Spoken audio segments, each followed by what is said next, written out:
let's go ahead, and what I'm going to be doing, and this is what you're going to be seeing every week. What we have done is we're following a plan. We're following a, you might say, a trajectory, moving from last week where we introduced the entire rubric of this historical critique.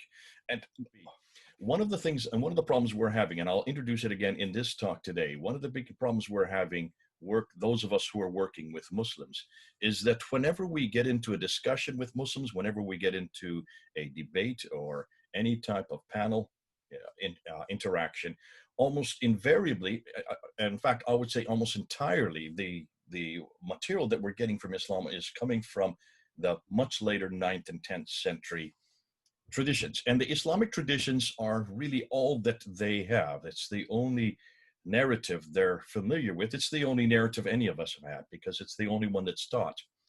And because of that, much of what we're coming up with now, much of the new research that we're going into, especially concerning how Islam began, concerning also how the Quran was written, or who wrote it, or when it was written, and also concerning how Islam really formed into the religion we now know today, the religion that has all these rules and regulations, all these, what we know as Sharia law, all these, this entire package known as Islam.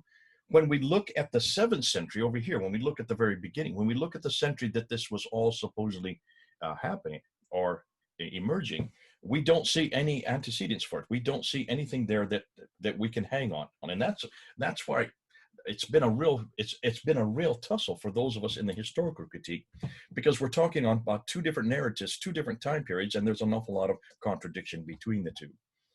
So what we are doing, and this is why we're doing these 5 lectures, these 5 lectures all take a different category in that historical critique. And we're asking not what happens in the 9th and 10th century. We want to know what's going on in the 7th century, when it all began, when it all emerged. Well, the more we start going back to the evidence that's on the ground, and everything we're doing is following the evidence that's on the ground. We don't want to look and see what someone's theories are, or what someone surmises, or what someone believes happened from the 9th and 10th century redacted to the 7th century. We want to know what's actually happening in the 7th century. We want to know what's going on, and when these events are happening. Who is this guy named Muhammad? What did he do? What did he say? Did he actually live there? Did he live that far south? Is there another Muhammad? Could we find some possibly this name in other sources? Are there other references to Muhammad? And is he the same Muhammad that's in the traditions? What about Mecca? Did that city exist? Was it there? Can we look for it? Can we see references to it? Is it on a map? These are the questions that we should be asking, but we're not, because we're so clear that everything we're looking at is this 9th and 10th century narrative. And that's what we've done now with the Qiblas last week. Today, then, we're going to move into a whole different area. Today, we're going to do the same thing, but I'm not going to change my paradigm. I'm going to keep the same paradigm. I'm still going to go back and say, what do we know about the 7th century? Please don't confuse me with the 9th and 10th century. I don't care dilly swat about the 9th and 10th century. I leave it over here. I don't want it anymore. It's much, much too late. And we'll show that now. In fact, I'll go right into my talk, and let's do that. So let me share my screen with you, and let's get right into it. And let's start with the first slide. Coins tell a story. Let's look at this, known as the classical Islamic account. And why should we disagree with it? Why should we ever doubt it? There's no reason to doubt this account. Well, I want to look at put this on a timeline to help you out to see why there's a problem with this. So let's look at this timeline here. And what you see, first of all, is that Muhammad dies in 632. Okay, that's then we'll go with that. I'm not going to dispute that right now. But then we know about his biography. So everything we know about his life, what happened, is first written by this guy here, Ibn Ishaq, 765. But it's Ibn Ishaq who actually takes what Ibn Ishaq says, and he throws out much of it and only retains that which he likes. So really, it's not Ibn Ishaq that we go to. We don't go to really Ibn Ishaq, we go to Ibn Hisham. So let's get rid of Ibn Ishaq. After him, the other one that's that writes a biography is known as Al-Waqidi, and he dies in 835.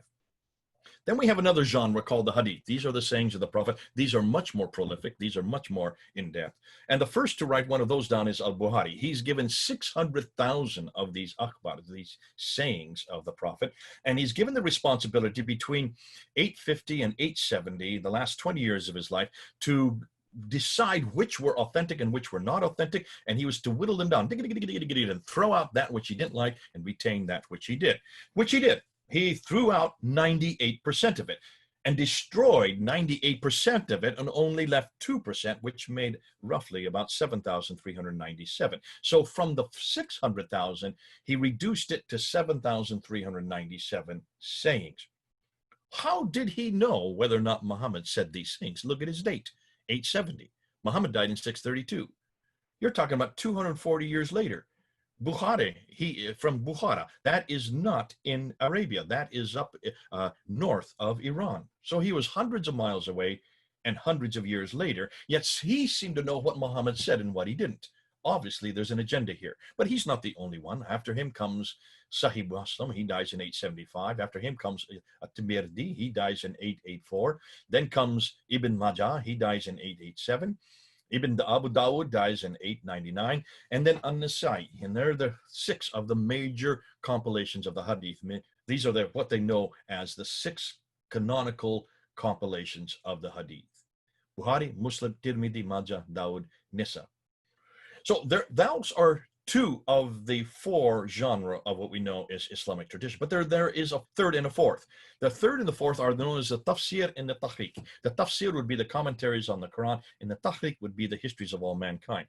And they are first written down by this man here, Al-Tabari. He is the first one to write the tafsir. There is not a tafsir before him, and he's the first one to write down the tahqiq. Look when he died. So he died in 923. Which means all of the traditions, the Sirah, the Hadith, the Tafsir, and the Tahqiq, are over 200 years after Muhammad. And that's the problem. And that's what people aren't talking about. And that's what we need to bring into our discussion. You need to show your Muslim friends this timeline. You need to show that everything they're dependent on as to what Muhammad did, what Muhammad said, how the Quran was put together, how you can understand the Quran, and all the histories of mankind, everything they know about the emergence of Islam, about everything that's happening in the world up to Islam, about what happened in that 22-year period between 610 and 632, everything they know about everything they trust and everything they believe in is written 200 to 300 years too late. 200 to 300 years too late.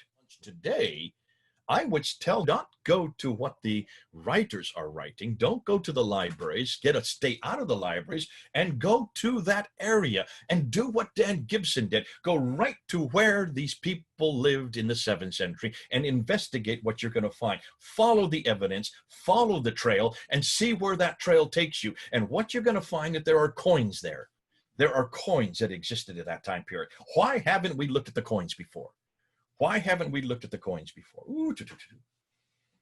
Now, what I'm going to introduce you from here on now, from here on for the rest of this talk, is going to look at those coins. We want to look at those coins. This is the part where we introduce the brand new material. And some of you may have had a chance to go up on my PfanderFilms site, where I went through since January. I have been going through and unpacking it, but it's been a real ride. Mainly because I didn't know about the coins. And the reason why we even have the coins is because of what happened back in December of last year. I was in London, and I was asked by my colleague, Hatun Tash, if I would accompany her to the British Museum. A new gallery had just been opened last year, and she wanted me to look at some of the artifacts that they were claiming were the first of their kind. And we came across these coins that they had on display. And one of the coins I looked at, and I saw that it was attributed to Muawiyah, and I looked at it and said, that's not Muawiyah. Muawiyah comes to power in 661, and here on the coin it had the Shahada, La ilaha illallah Muhammadur Rasulullah, which is there is only one God but God, and Muhammad is his prophet. And I said, there's no way that Shahada could be that early. 60, that's almost 30 years too early. So I went back and I said to Hatu, let me look this up and let me go back and see what the numismatists say, the numismatics. And so we went back and we came back and I looked at different articles, and I just want to share some of the articles with you here. Okay, these are the ones that I have come across. Here is one that is from 1994, written by Michael Bates. And Michael Bates is probably the most scholarly person on the coins. And so he's one that I would highly recommend. He's a little out of date though, because he is writing in the 1900s, the last century. And as you can see, coins are moving straight along.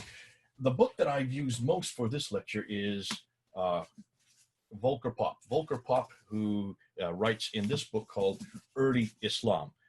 He has done a major job of actually unpacking it. That he is controversial. There are some people that don't agree with him. Another one that I have really used and have been very helpful is Andrew Audie and Wolfgang Schultz. And they wrote this in 2013, and they actually gave this presentation in 2013. So it's about 7 years old. In 2014, Luke Treadwell, he's written a number of articles. This is the one that I like the best, Symbolism and Meaning in the Early Islamic Copper Coinage of Greater Syria. He has been coming out with some great material. But the two that I use more than any other are these two. And these two I just came across in January. This is Mike Markowitz, who wrote this in 2014, so it's 6 years old. And that's informative, because you might say, so it's only 6 years old. The problem is this material is coming so fast and furious that it's again revised and revised almost on a 6-month basis.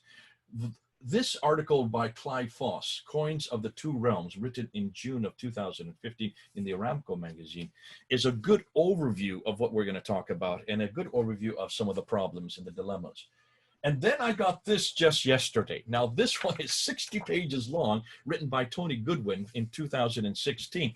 And I just said, oh dear, have I gotten this before I put my lecture together, suggesting that I'm going to have to even revise what I'm going to be sharing with you today. But that's good. This is one of the exciting things about historical criticism and about looking at Islam in the 7th century. We're always going to be updating our material. We have to keep updating our material, because if we don't, then we're going to fall behind. And in some ways, this will be the next chapter, because what he is coming up with and what I'm just reading, and I just started reading this as I was preparing my lecture for today. And as I got this yesterday, it was just thrown onto my, someone sent it to me, and I said, oh, if only I'd have had this back last week, or if I had this 2 months ago, we could have really run with it. So as I started reading through all these articles in January and February, I decided, my goodness, people need to hear this. So I started putting up their findings. But what I noticed is this: in almost every case, every one of these experts, these are numismatists. The whole study of coins is numismatics. And so these numismatists were doing what all of us have been doing, and that's what we call the Islamic dance. So they're running this, they're trying to look at their information, they're trying to look at all these coins, and they're trying to impose their understanding of these coins using the traditions. They're trying to let the traditions dictate how they're to read what was on the faces of these coins, the face and the back. So let me bring up the PowerPoint again and show you the dilemma that we're up against, or that these numismatists are up against. And let's now look at the coins. So let's go ahead and introduce these coins and why they are so important. So before we actually get into it, let's look at their background. What do we know about coins? Well, we know that coins were only introduced around 600 BC by the Lydians. So what did they use before that? Well, they used usually they used weighted measure. They would use weights of gold or silver. They would sometimes just barter with objects back and forth. But coins were not really introduced until much, much later, 600 BC. So that's why we can go back and we can trace the dates on many of these, because of the fact we know when they first appeared. And they weren't just used for commerce. And this is something that most people don't realize. Coins were used by rulers of different countries or different places to show and create their identity.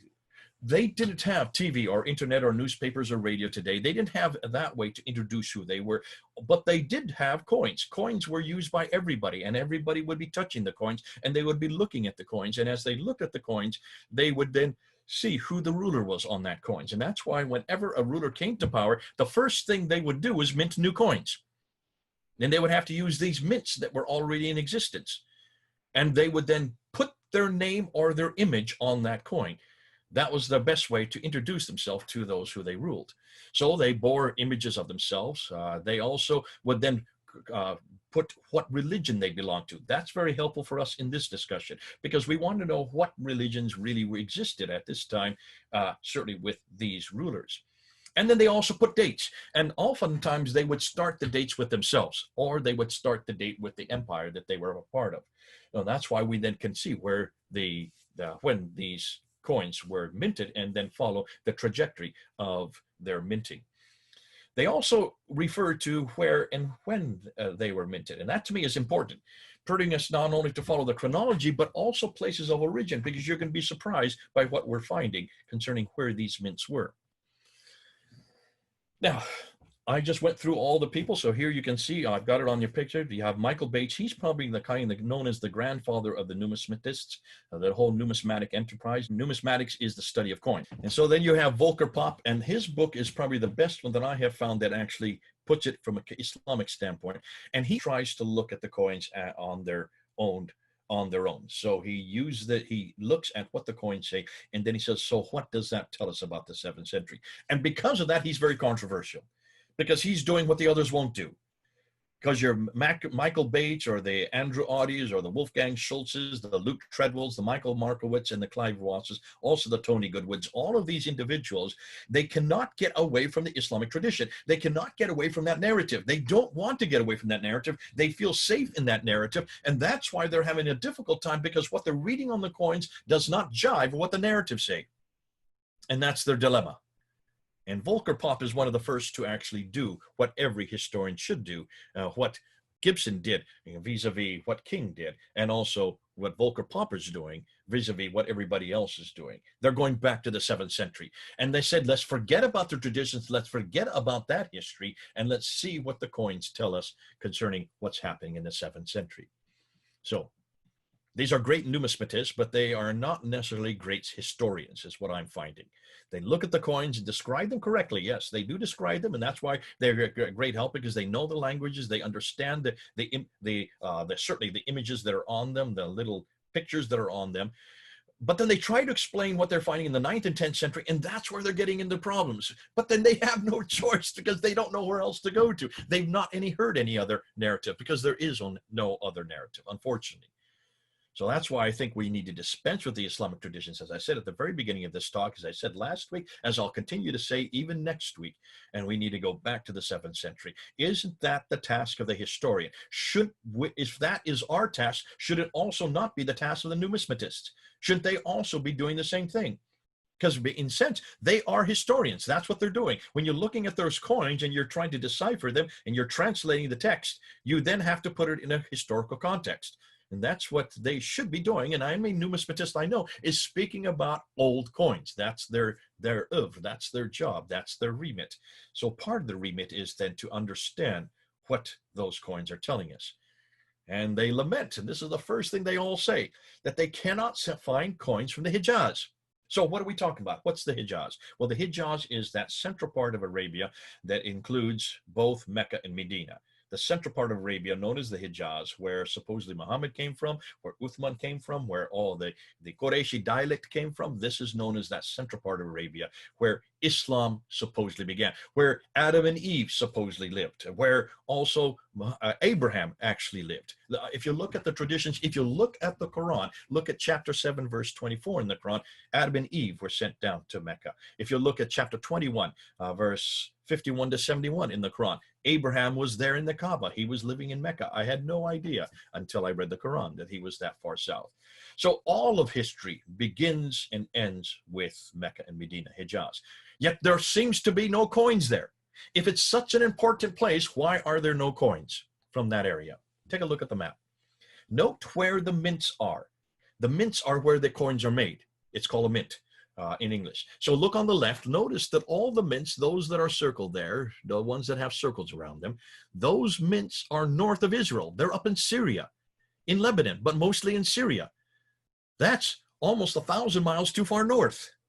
So can you see the mints where these coins are made do not come from the place where the empire exists, at least not what the traditions tell us. The traditions tell us the empire is down in Mecca and Medina. The traditions tell us that everything was happening there in the central part of Arabia, but that's not where the coins are being made. They're made much further north. The other ones on the right are made in Iran. Look at those names. Bishapur, Darabjir, Susa, Dasht, Arajan, Shiraz, Kavatkura. This is Iran today. This is much too far north and much too far east. So you have your Western coins and you have your Eastern coins. Remember that. That's going to come important. So you have your Western mints and you have your Eastern mints. And the Western mints, actually, the Western mints do have a completely different set of coins. And they have a huge amount of Byzantine influence on them. In fact, they are very much influenced by Byzantines. And that's why you're going to see a different category of coins from the West than what you have in the East. The Eastern ones are more Sasanian. So they would have a Zoroastrian influence. And you're going to see that in the coins. Even in the coins when there is no longer any Sasanian Empire. Okay, hold that because that is important. So what then should we do? Well, since the Islamic traditions assume that there is a well-established Muslim empire by the time Muhammad's demise, since they also assume that during the reign of the rightly guided caliphs, that's the time of Muhammad, Abu Bakr, Umar, Uthman, and Ali. So basically that's from 624 to 661, that 40-year period. That's the rightly guided caliphs. That empire expanded from Tripoli in the west to Afghanistan in the east. So under that rightly guided caliph empire, from the top to time to 661, all the swath of land from Tripoli in the west to Afghanistan in the east was under their control. There should be some evidence in that vast swath of lands for this empire. There should be at least coins which were minted by the caliphs. People under their authority needed coins to do commerce, and the caliphs also needed to announce their authority. So let's then look at the coins in the 7th century and see what we find. Because they do tell a story, and it's not necessarily the right story, and it's not the story we've been told, and it's not the story Muslims want to hear. But then that's why we're here. So let's start with the coins from the Byzantine North, the drachma, the pre-60. This is the first one of the coins. And when you look at the coin, you will see this is a Byzantine coin. So therefore, it is made out of gold. If you look, they ruled Turkey, Syria, Palestine, and Egypt. And that's where these coins were used. So that whole part of the northern area was part of their jurisdiction. The obverse means the front side of the coin. If you look on it, you will see it's the emperor. It's actually Justinian. And then on the, he's holding an orb. And look what's on the orb. It's a cross. Then he has his two sons behind him. They are also holding crosses. The reverse side, you see the Byzantine cross on a pedestal. That's the Byzantine cross. So it's obvious that this is a Christian coin. This is it has a Christian identity. That's the precursor. That's the beginning of the coins. And here's the question that comes out. From 624 to 660, the Byzantines have now destroyed the Sassanids. That starts at the battle in 622, where Heraclius destroys the Sassanians, and then he helps the Lakhmids and the Ghassanids, and they now take over. So now the Arabs have their identity, and this is the beginning of the Arab identity.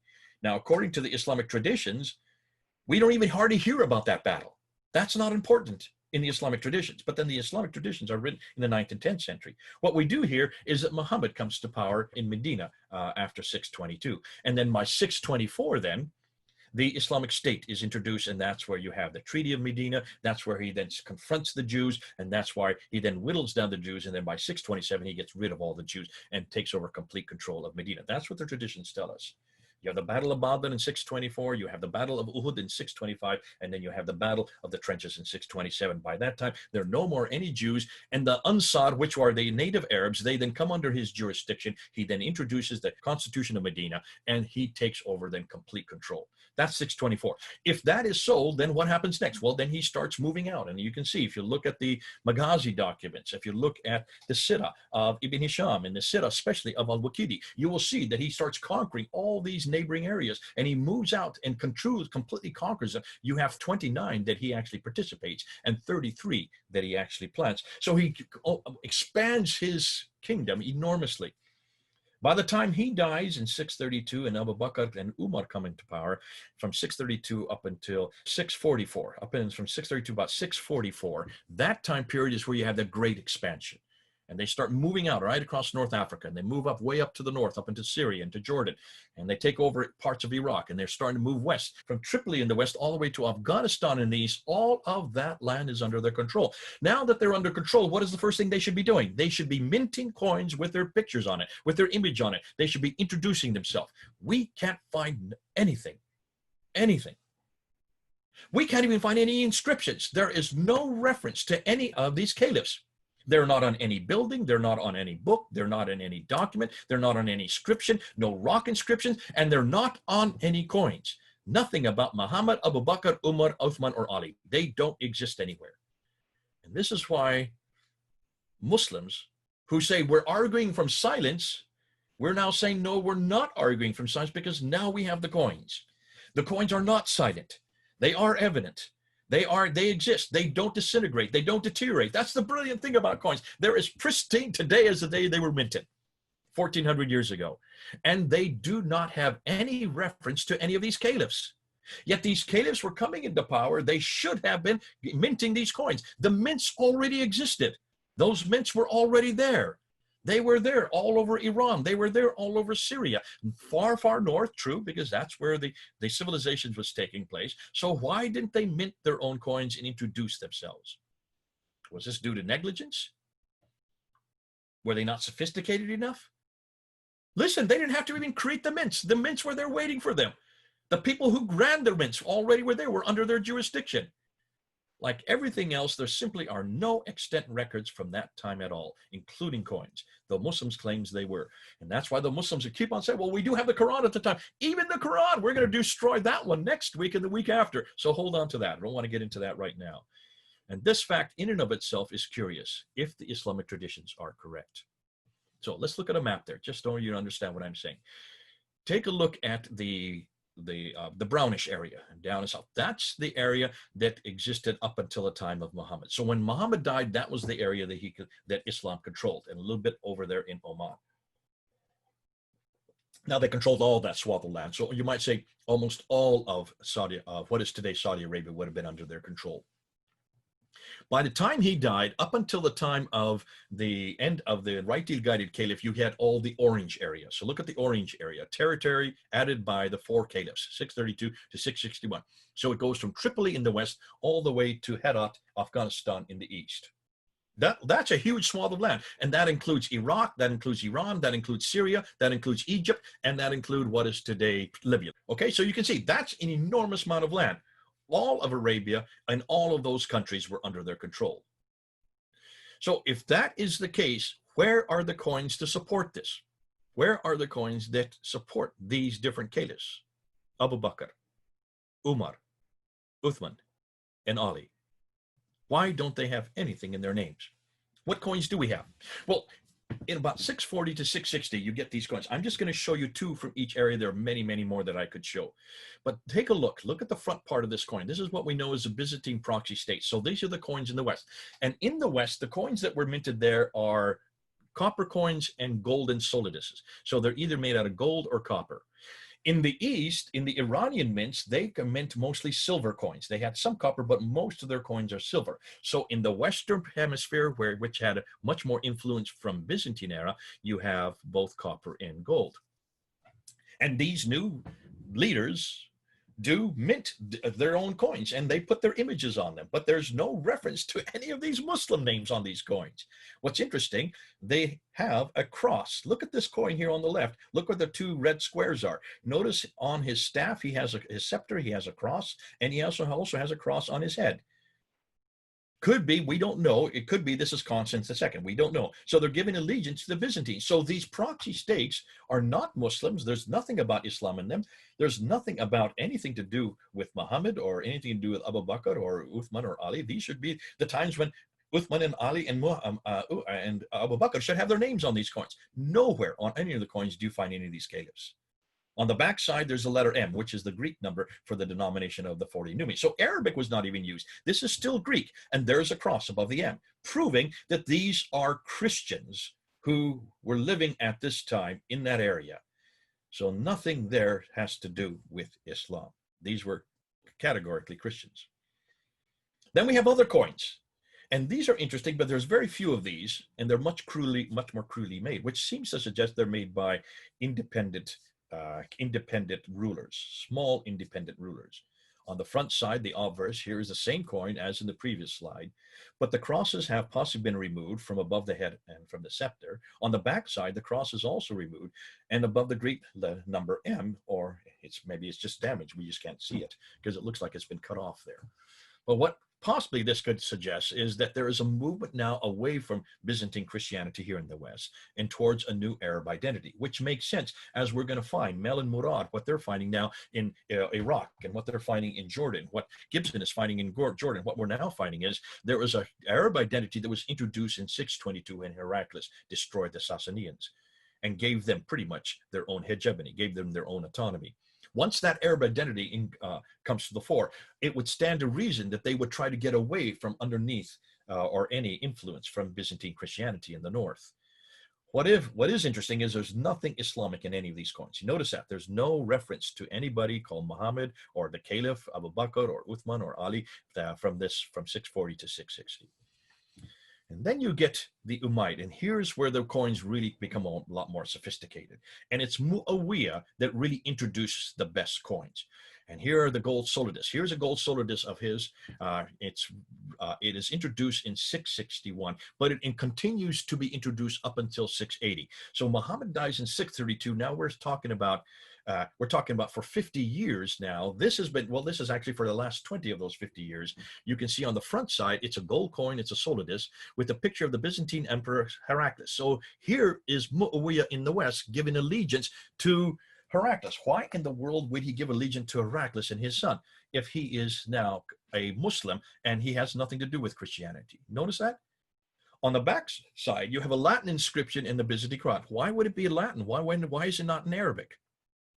Minus the cross piece at the top. Thus, the coin was boycotted by Christians because the majority of his people that were under his power were Christians, proving that this was still very much a Christian environment, not an Islamic environment, which completely confronts what the traditions are telling us. So why would Muawiyah show a Christian emperor and his son and not himself on his coin? And notice the coin is still not Islamic. Now, because of that boycotting by the Christians, he then minted this coin. And here's a copper one. This is a copper, so it's a much lesser. And there's the 40 Numi on the reverse side. On the front side, Muawiyah went back to a picture of a faceless emperor this time with a cross above his head, showing that either he is a Christian or he's giving allegiance to Christianity because of the power of the Byzantines in the north. Either way, he is not a Muslim. There's nothing Islamic about this coin. Nothing. Why does Muhammad need to show him placate the Christians if the Arabs now control Damascus? Remember, they're way up in Damascus now. The Byzantines are they're up in Turkey, and he's there in Damascus. That's where his political power is. That's where his seat is. That's where he's now basically in control. And why is it he doesn't have anything Islamic on his coin? Up all the way till 680, nothing Islamic. Over in the east, meanwhile, you have these Sassanian coins starting to appear. This is coming out of Iran in 661, again, under Muawiyah. And here you have an Arab Sassanian anonymous bus on the margin. It reads, Ilah, or unto Allah. Now remember, be careful. This doesn't mean it's Islamic, because everybody used that word Ilaha. Ilaha is the Nabatean name for God. All the Arabs then incorporated that name. Arabic, which was now coming into its own, was beginning to take on its roots. It now had no other name but Allah. It was a Nabatean God. It is not an Islamic God. And then on the right, take a look on the back side, and this is what gives it away. Look at the Arab Sassanid fire altar with attendants with the mint name Daragir, which is in modern-day Iran. What? If these were Muslims, what were they doing putting a Zoroastrian fire altar on the backside? So in the east, they were still Zoroastrians. In the west, they were Christians. They were not Muslim. Allah's name now appears on the Umayyad coins. This is not surprising, as this name would have been borrowed from the earlier Nabatean name for God, Ilaha. All Arabs use the name Allah. Both the Christians and the Zoroastrians would call their God Allah, because that's the Arabic name for God, which is now coming through that Arab identity that started to appear in 622.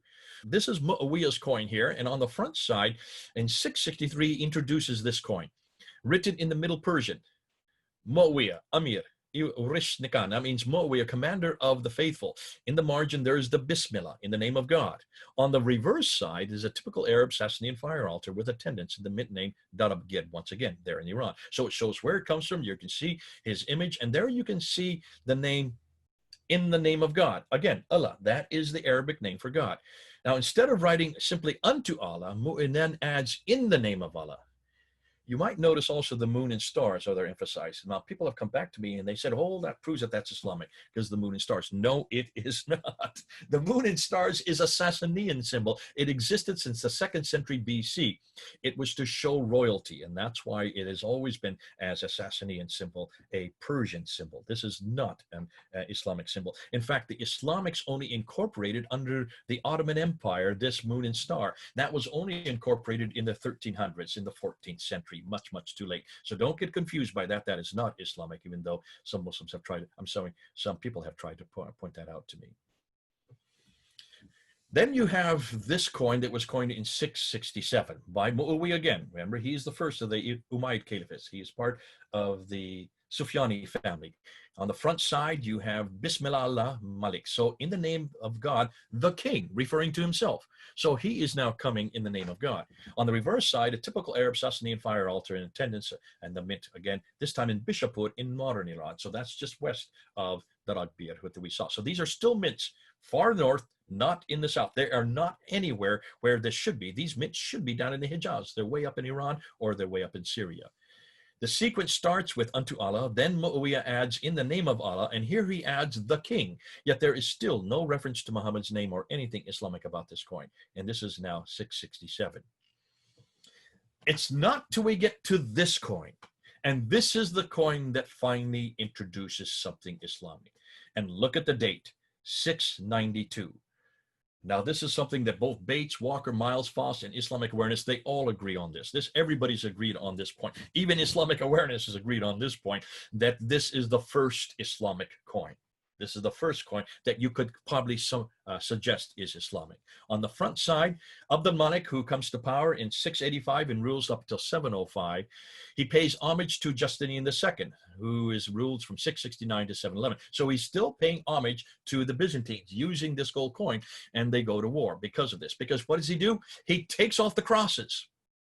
There are no crosses. So he's taking off the cross. This is like the coin that we saw earlier of Justinian II. It's a mockery against Justinian. He's mocking Justinian, the Byzantine emperor, and he puts their image with his two sons on either side, but he takes off the crosses from the orbs and he takes off the cross from his head. And on the back side, he puts a globe there, replacing the Byzantine cross, and inscribed on it is Bismillah illallah Muhammadur Rasulullah. In the name of God, there is no God but God alone. Muhammad is the messenger of God. There is the Shahada. This is the first time we see the Shahada introduced on any coin. So this coin is the first to introduce Muhammad. It is definitely Islamic, but is it really the first to do so? And this is something that people are disputing me with, and I have to therefore look at these other ones. Here you have Clive Foss and also Islamic Awareness. They put together and they're saying, no, there are earlier coins that have the Shahada on it. And they're looking at this coin from 685 under the authority of Abd al-Malik. So it's still under Abd al-Malik's control. It's still in one of his coins. And over in the East, these are Eastern coins. So these are the ones that are minted in Iran. And it says Muhammad Rasulullah, Muhammad is the messenger of God in the top photo. In the bottom photo, you have Islamic Awareness also points out that it has the Bismillah, the Muhammad is the messenger, and then of course in green and that you see on the left side. So these predate the Shahada coin from 692 by 7 years. So could it be that this is where Muhammad is introduced to the world? Well, I would suggest the fact that these are from the east, from what is today Iran, what was then the Abbasid or the Persian area, not the Abbasid yet, but the Persian area, that's why these were minted at that time, because they're far away from the Byzantines. This is all far, hundreds of miles away in the east, and that's why Abd al-Malik, because it is under Abd al-Malik that these would have been minted. He's trying it out to see what would happen once he introduces it. And it's then in 692 that he then introduces it on the gold solar disc from the Syrian mints. That would therefore suggest that he was now confronting the Byzantines head on. The Mideast site and the Mideast site, two big sites that sell coins, dispute actually what Islamic Awareness and Foss are saying. They say no, that these coins are dated to 695 and 692. So you have a dispute even amongst the numismatists as to what the dates are for these silver coins. If that is the case, then they post-date both Foss and Islamic Awareness by 7 to 10 years. The significance is that Abd al-Malik, who introduces Muhammad sometime between 685 and 692. That's what's important. It is he that introduces these coins. Whether or not he introduces them in the East in silver and then in the West in gold is up to a query. But the point is, when he introduces the 692 coin in gold, that causes a huge reaction by the Byzantines. And they go to war with him. They go to war with him. And as a result, he then introduces this in 693. Because they go to war with him, because they're so upset with what he has done, he basically just thumbs his nose at them and introduces this coin In 693, a year later, on the front side, you see Abdul Malik's image with a text reading, "The servant of God, Abdul Malik, commander of the believers." On the back side, you see a staff with the globe, again, mocking the Byzantine globe. And inscribed around it says, "La ilaha illallah Muhammadur Rasulullah," there is no God but God alone. Muhammad is his messenger. So therefore, he now introduces both a gold coin and a copper coin. Those two were introduced in 693, and they continue to be introduced up until 696. So whose image is there on the front? That is Abdul Malik's image. He puts his own image with a sword. This is a statement of war. Whenever you have the sword clasping the handle, that is a statement of war. He's basically mocking the Byzantines. He says, now we are the new men in town. Now we are the new people in town. And what does he do in the same time period? He then builds the Dome of the Rock in Jerusalem. Remember last week, we talked about this. He builds the Dome of the Rock in Jerusalem, the largest structure of its day. It's not facing Mecca, it's facing Petra. It sits on the hill looking down over the Church of the Sepulchre, which is the sanctuary for the Byzantine Christianity. So he's saying he's doing a one-upmanship on the Byzantine Christianity, and then he introduces on the inner ambulatories, those two inner ambulatories, those you can look at the inscriptions, they are all attacking Jesus Christ.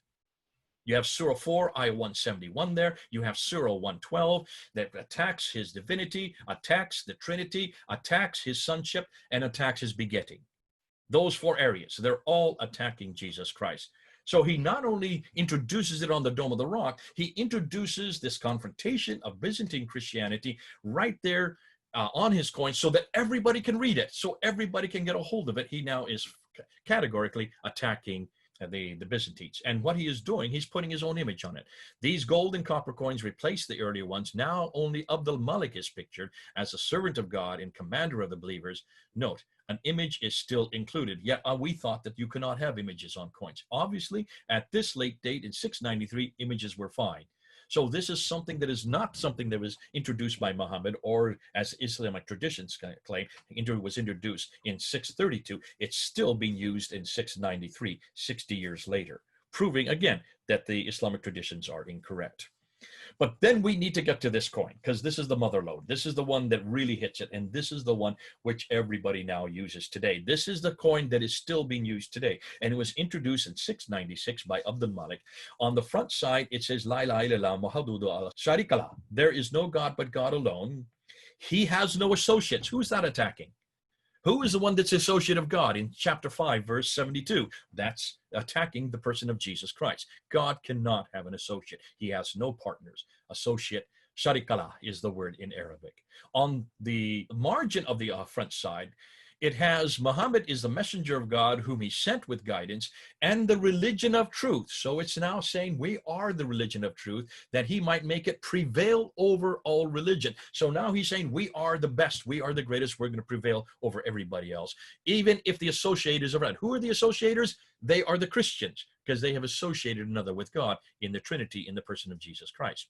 So it's saying that we are now the new men in the block. We are now the new religion. We are going to basically prevail over all religions. On the reverse side, you have God the One.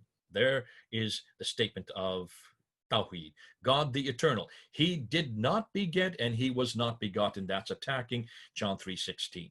That's attacking the Bible. That's attacking the person of Jesus Christ, the begotten Son of God. On the reverse margin, in the name of God, in the year it was minted. So here the significance. This coin not only introduces Muhammad, but it attacks Jesus' divinity, it attacks John 3:16, and it supports Islam's superiority. And the images no longer exist. From 696, no more images are permitted. So this idea of iconoclasm was not introduced till the time of Abdul Malik, and not introduced till a good 10 years into his reign.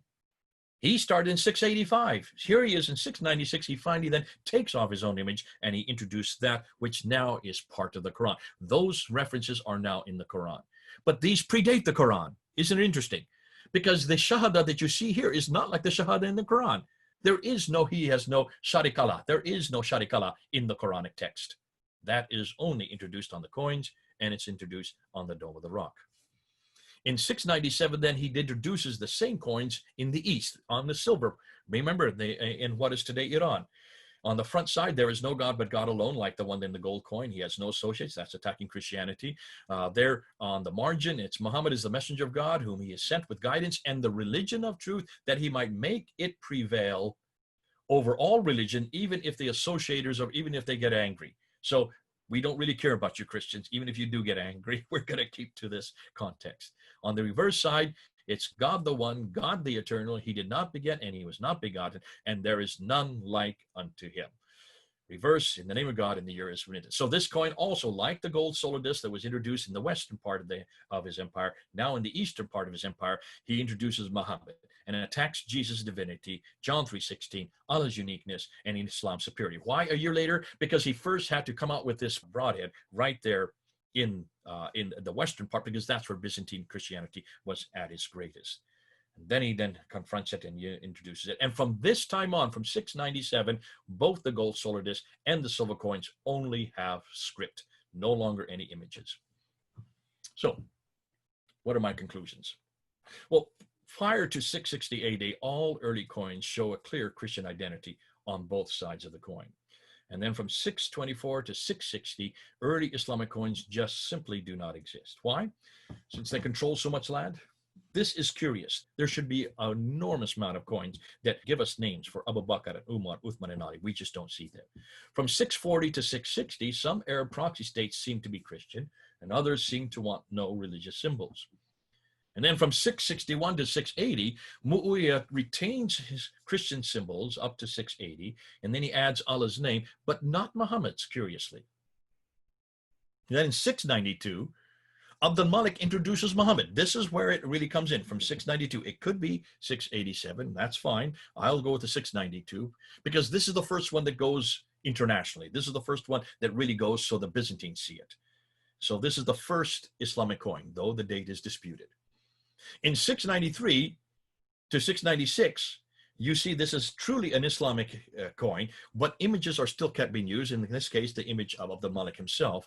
And it's in 696, so the end of the 7th century, Arab script, in the Arab script and only in the Arab script, introduces Muhammad again, attacks Jesus' divinity, attacks John 3:16 and his begottenness, and also shows Islam's superiority. So while Allah's name is introduced early, it's an Nabatean, Muhammad's is not. He's uniquely Islamic.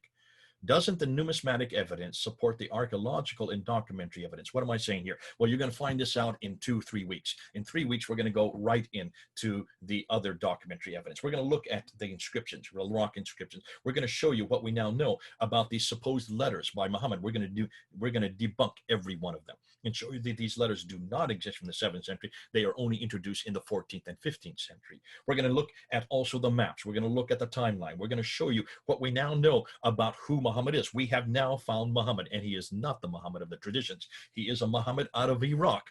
His name is Muhammad. He did exist. He did live. He was a king, but he's not the guy that we see in the Islamic tradition. So that name does exist. We're also going to show you where Mecca, we now know where the original Mecca is. We've just found that out in the last 2 weeks. And we know where it exists, and it's way up north, up in Edessa. It's in Turkey.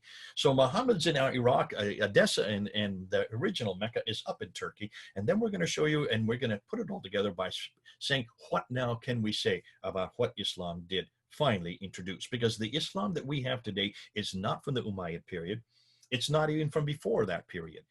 It doesn't really get introduced till after 749. Islam that we know today gets introduced after 749. And that's why when you look at a timeline, they are all so late. Nothing comes into existence as far as his biography until the 9th century, till 833, as far as his sayings until 870, as far as the interpretation of the Quran, and also concerning the history of mankind until the 10th century. And as we're going to see next week, the Qurans that we have in our hand today are not even from the 7th century.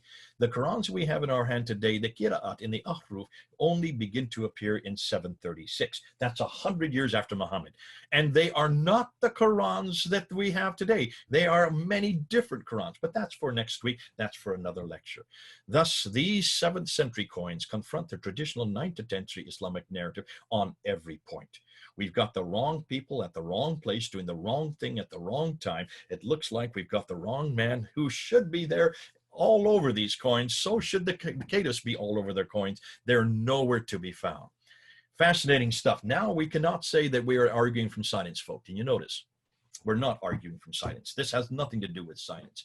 We now have the coins in our hands, and these coins cannot be disputed. They are pristine. They are certainly the same coins that were minted. We still have them today, which makes my job an awful lot easier, and it makes your job an awful lot easier, because all you need to do is start with the coins. We're going to show you next week, then you go to the Kiddush. We're going to show you the week after that, then you go to the manuscripts, and then we're going to show you the week after that, then you go to all the inscriptions and all the other material that's now coming to play, some of it even coming in the last few weeks.